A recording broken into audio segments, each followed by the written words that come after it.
Բարև ձեզ հարգելի հայրենակիցներ, ես Մարատ Հակոբյանն եմ Կիևից։ Այսօր Ուկրաինա-Ռուսաստանի լայնածավալ ներխուժման 1452-րդ օրն է, շաբաթ օրով տրամադրություն բարձրացնող լուրեր ունենք թշնամու օբյեկտների եւ սպառազինության հաջող խոցման մասին։ Թշնամին նորից 1000-ից ավել զինվոր է կորցրել մեկ օրում մարտի դաշտում, օկուպացված Ղրիմում խոցվել է BK-16 տեսակի դեսանտային կատեր եւ ռադիոլոկացիոն կայան, իսկ Ուկրաինայի անվտանգության ծառայությունից հայտնել են, որ Ալֆա հատուկ գործողությունների կենտրոնի մարտիկները 25 թվականի ընթացքում ոչնչացրել են ռուսական Պանցիր զենիթահրթիռային հրանոթային համալիրների պաշարի կեսը, իսկ Պանցիրը սա ագրեսոր երկրի սպառազինության այն եզակի տեսակներից է, որը իրոք կարելի է զենք անվանել, եթե այդ համալիրներից գոնե մի քանի միավոր լիներ Արցախում, ապա Արցախի հոպի վիճակը լիովին այլ կլիներ եւ Ադրբեջանի այն ժամանակվա դրոնները իրենց այդքան սանձարձակ չէին պահի Արցախի երկնքում, բայց քանի որ այս զենքով Պուտինը չփրկեց Արցախը,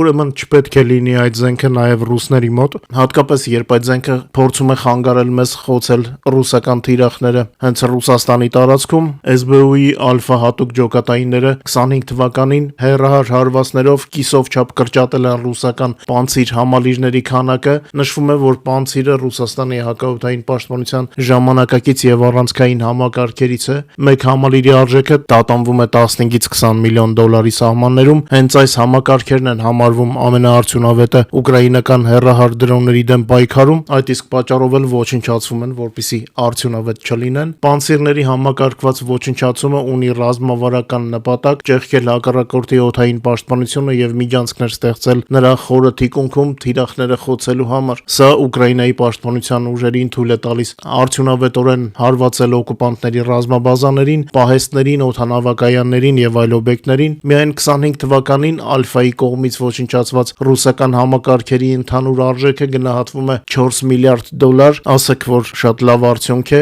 եւ հետո ում է պետք այն զենքը ռուսների, որը չփրկեց Արցախը։ Պուտինը չէ սիրում նման հայտարարություններ անել։ Դե հիմա էլ մենք ասենք, եթե Արցախը չփրկեցիր, ուրեմն դու էլ չես ունենա այս զենքից։ Իդեպ ինչպես Ռամշտայնում, այնպես էլ Մյունխենի անվտանգության համաժողովում օրակարգը չափազանց հագեցած է, Ուկրաինան իհարկե կենտրոնական թեման է։ Մյունխենում հայտարարությունների պակաս չկար, Ֆինլանդիայի նախագահ Ալեքսանդր Ստուբը հայտարարեց, որ Ռուսաստանի բռնապետ Պուտինը ռազմավարական առումով արդեն պարտվել է, մինչդեռ Ուկրաինան հաղթանակ է տանում պատերազմում։ Ստուբի միտքը զարգացրեց Մարկ Ռյուտեն, ռուսները չեն հաղթում, նրանք դեկտեմբեր եւ հունվար ամիսներին կորցրել են 65000 մարդ, նշել է Մարկ Ռյուտեն։ ՆԱՏՕ-ի գլխավոր քարտուղարը նաեւ հեգնանքով անդրադարձել է Մեդինսկուն։ Պուտինը կրկին այս պատմաբանին ուղարկում է Ժնև բանակցությունների, որտեղ նա ուկրաինացիներին նորից երևի թե դասախոսություններ է կարդալու Շվեդիայի կամ էլի ինչ-որ այդպիսի մի թեմայի մասին։ Իր հերթին Գերմանիայի կանցլեր Մերցը հայտարարեց, որ պատերազմը կավարտվի Ռուսաստանի հյուծմամբ։ Նախագահ Զելենսկին մի շարք կարևոր հանդիպումներ է անցկացրել համաշխարհային առաջնորդների հետ։ Հաղորդման երկրորդ մասում հակիրճ կներկայացնեմ ամենակարևորը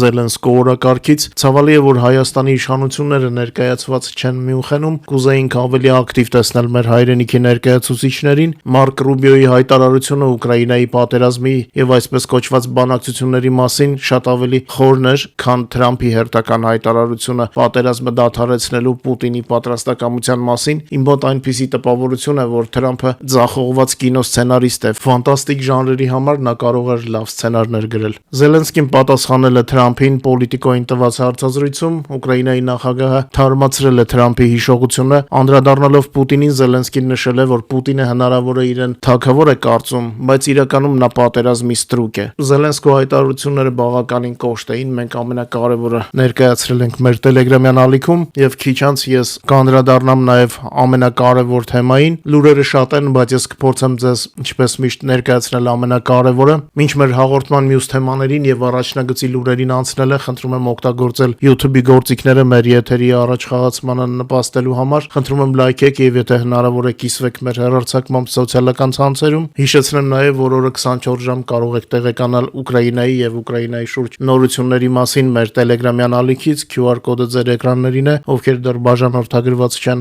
անպայման բաժանորդագրվեք։ Մինչ այլ թեմաներին անցնելը եւս մեկ պոզիտիվ լուր հայտնեմ ձեզ, այս շաբաթ օրով ընդհանրապես չափազանց դրական են լուրերը։ Հայաստանից մեր լավ բարեկամները, Մեդիամաքս գործակալության լրագրողները մեզ ուրախացրին հեռանկարային ուկրաինացի ֆուտբոլիստ Սիմոն Գալոյանի մասին նյութով։ Սիմոնը ինձ շատ է հիշեցնում Հենրիխ Միխիթարյանին, բայց ֆուտբոլի մասնագետները գուցե ավելի լավ ասեն։ Ես ի վերջո նախկին բռնցքամարտիկ եմ, ֆուտբոլի մասնագետ չեմ։ Ուզում եմ շնորհակալություն հայտնել Մեդիամաքսի գլխավոր խմբագիր Դավիթ Հալավերդյանին եւ լրագրող Դավիթ Սարգսյանին այս հիանալի մարզական նյութի համար, որը Սփյուռքի ներկայացուցիչների համար շատ կարեւոր է։ Նախ սա կապ է հայրենիքի հետ, երկրորդը եւս մեկ խթան է նոր հաղթանակների եւ ձեռքբերումների համար։ Ես երախտապարտ եմ Մեդիամաքսին մեր մարզիկների նկատմամբ ուշադրության համար։ Իդեպ որքան հասկանում եմ պատմությունը շարունակություն է ունենալու, հնարավոր է ուկրաինահայ այլ մարզիկների մասին նույնպես նյութեր հրապարակվեն։ Ի ուրախություն բոլորիս 21-րդ դարում տեղեկատվությունը չափազանց կարևոր է մեր միասնության համար։ Այսպիսին է իսկական հայրենիք Սփյուռք համագործակցությունը առանց ավելորդ աղմուկի եւ պաթոսի։ Պարզապես ամեն ոք, ով կարող է համագործակցել, պետք է դա անի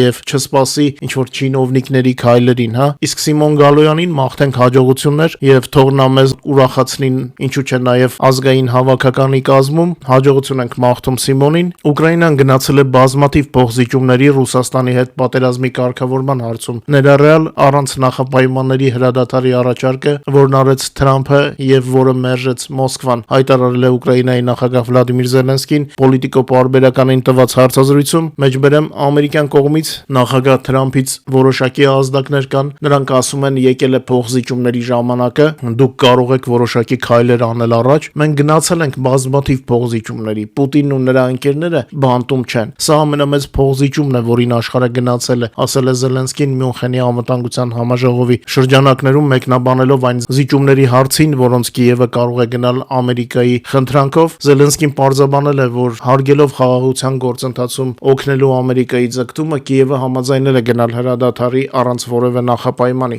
սակայն Ռուսաստանն այդ առաջարկը մերժել է, ասել է Ուկրաինայի նախագահը։ Սա կարելի է ասել դիվանագիտորեն Թրամփին հիշողության վերադարձ էր։ Թրամփը իր Պուտինին փրկելու մոլուցքում բաց է թողնում մի կարևոր բան, որ Ուկրաինայի ժողովուրդը տարիներով տառապանքներ է կրել, ոչ թե նրա համար, որ բավարարի Թրամփի ցանկությունները։ Մենք շնորհակալ ենք օգնության համար Ամերիկայի ժողովրդին, բայց ցանկացած փորձ Թրամփի կողմից այդ օգնությունը վատություն դարձնել դատապարտված է ձախողման։ Մեր երկրի վրա են հարձակվել, մեր մարդկանց են սպանել, մեր տարածքները օկուպացրել եւ հանցագործին պատժելու փոխարեն շահարկելով ուրիշի կողմից արված օգնությունը մեզանից պահանջել գնալ փոխզիջման, սա կառուցողական չէ եւ ես վստահ եմ, որ հենց Ամերիկայի ժողովուրդը չի ուզենա, որ Թրամփը ամերիկյան օգնությունը ջուրը գցի եւ հայտարարի սպիտակ տունը։ Այնպես որ ամեն ինչ լավ հասկանալով եւ բարյացակամ վերաբերվելով Թրամփին, դիվանագետորեն ասվում է չափը ճանաչիր։ Սա իմ բացատրությունն էր Զելենսկու ասացի։ Իդեպ Զելենսկին Մյունխենում հանդիպեց նաեւ շահի որդու հետ, Իրանի թագաժառանգ Փեհլևիի հետ։ Ինքը Փահլավին աշխարհին խնդրում է աջակցել ցուցարարներին։ Նա հայտարարում է, որ իրեն թագ պետք չէ։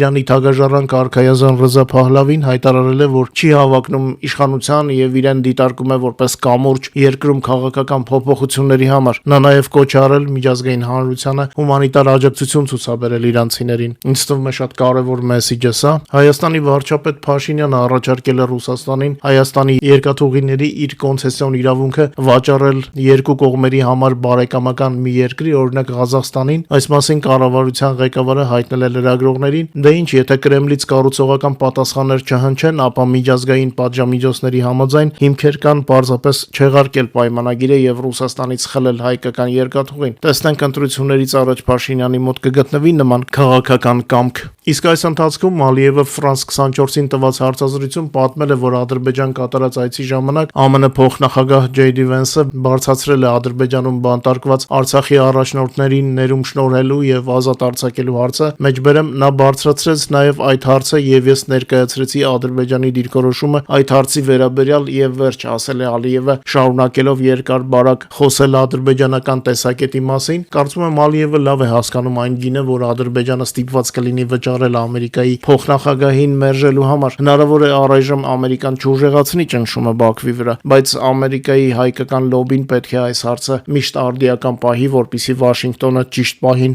անհրաժեշտ ճնշում գործադրի հայ գերիների ազատ արձակելու համար։ Իդեպ Ալիևը նորից հիշեցրել է, որ խաղաղության պայմանագրի պայմանագրի կնքումը Հայաստանի հետ տեսնում է Հայաստանի սահմանադրության փոփոխություններից հետո, սա պարզապես նախապայման է, եւ այն մարդիկ, ովքեր որ խոսում են արդեն գոյություն ունեցող խաղաղության մասին, պետք է հիշեն, որ Ադրբեջանը նախապայմաններ է առաջ քաշում իրական խաղաղության պայմանագիր կնքելուց առաջ։ Թեև իմ կարծիքով որևէ պայմանագիր Ալիևի հետ ունի նույն գինը, ինչ պայմանագիրը Պուտինի հետ։ Նրանք պարզապես իրենց հարմար պահին այդ պայմանագրերը շրջանցում են։ Իդեպ երեկվա եթերում Բաքվի մտադրությունների բացահայտում կար, ովքեր բաց են թողել անպայման դիտեք շատ կարևոր փաստեր եմ ներկայացրել, որոնք կարևոր են ընդհանուր պատկերի համատեքստում։ Վերադառնալով Ուկրաինայի նախագահին, նշեմ, որ պատերազմը ռուսական բանակի կորուստները, հոպի հրատապ կարիքները եւ հրադադարի հնարավոր պայմանները Ուկրաինայի առաջնորդ Վլադիմիր Զելենսկու Մյունխենի համաժողովի շրջանակներում շարադրած թեմաներն էին Կիևի դիրքորոշմամբ։ Իր ելույթի ընթացքում նախագահը ուշադրություն է հրավիրել Ուկրաինայի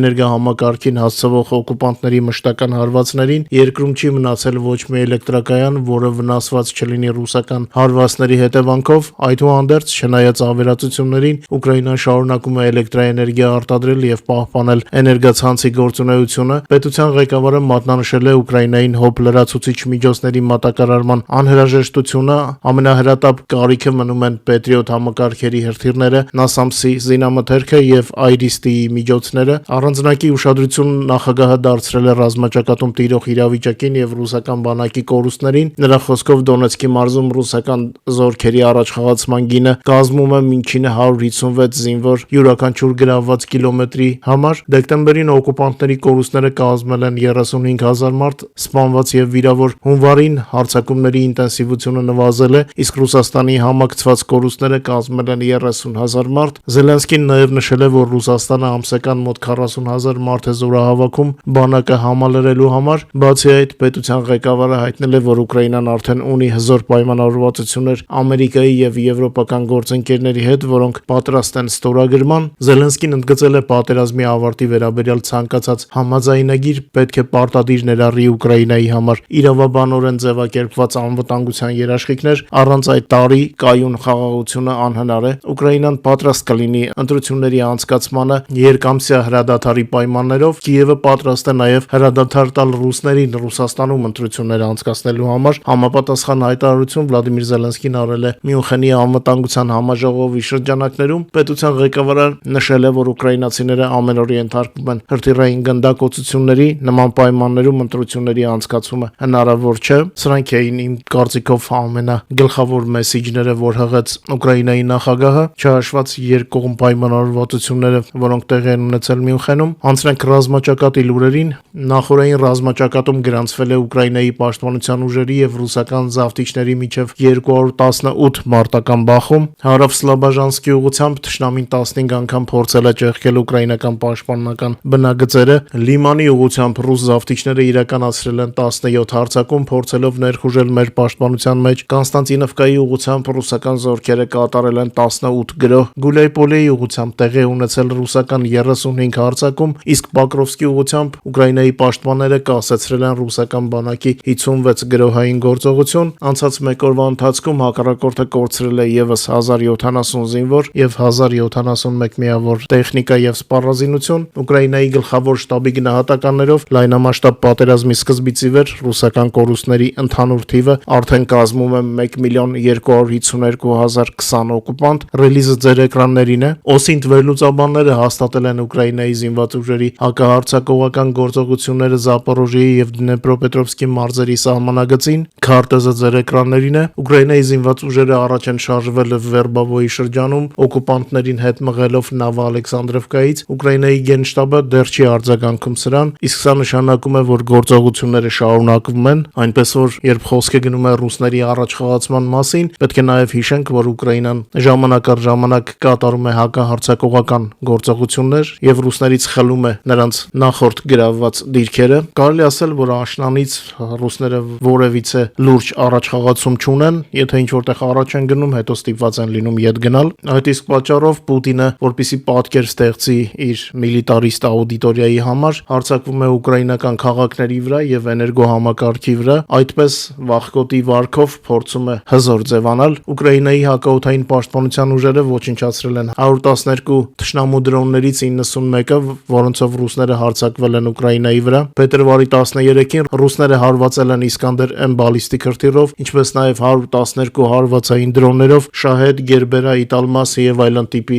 անօթաչուներով, արձանագրվել է 18 հարվածային դրոնի հարված 11 վայրերում, ինչպես նաեւ խոցված թիրախների բեկորների անկում 2 վայրերում։ Հիշեցնենք, որ Օդեսայում ռուսական շահեդների հարձակման հետևանքով հրդեհ է բռնկվել 1 հարկանի բնակելի տանը, զոհվել է 1 կին։ Ռուսները դրոններով հարձակվել են նաեւ Կիևի մարզի Վիշգրադի շրջանի վրա, հարձակման հետևանքով 2 մարդ տուժվել է, եւ այսպես ամեն օր, երբ մարտի դաշտում չունեն հաջողություններ, փորձում են խաղաղ բնակչությանը վնաս տալ։ Երևի թե իրենց կարծիքով սա հզորության նշան է։ Ուկրաինայի պաշտպանության ուժերը ժամանակավորապես օկուպացված Ղրիմում խոցել են ռուսական տրանսպորտային դեսանտային կացեր։ Այս մասին փետրվարի 14-ին հայտնել է Ուկրաինայի զինված ուժերի գլխավոր շտաբը։ Նշվում է, որ փետրվարի 12-ին Նովոզյորնոյե բնակավայրի շրջանում հաջողությամբ խոցվել է թշնամու BK-16 տեսակի տրանսպորտային դեսանտային կացերը։ Նույն օրը Ղրիմի Գվարդիեյսկայե բնակավայրի շրջանում խոցվել է RSP-10 ռադիոլոկացիոն կայանը։ Ի թիվս այլոց Զապորոժիեի մարզի օկուպացված Պրիմորսկ բնակավայրի շրջանում խոցվել է ռուս օկուպանտների կապի հանգույցը։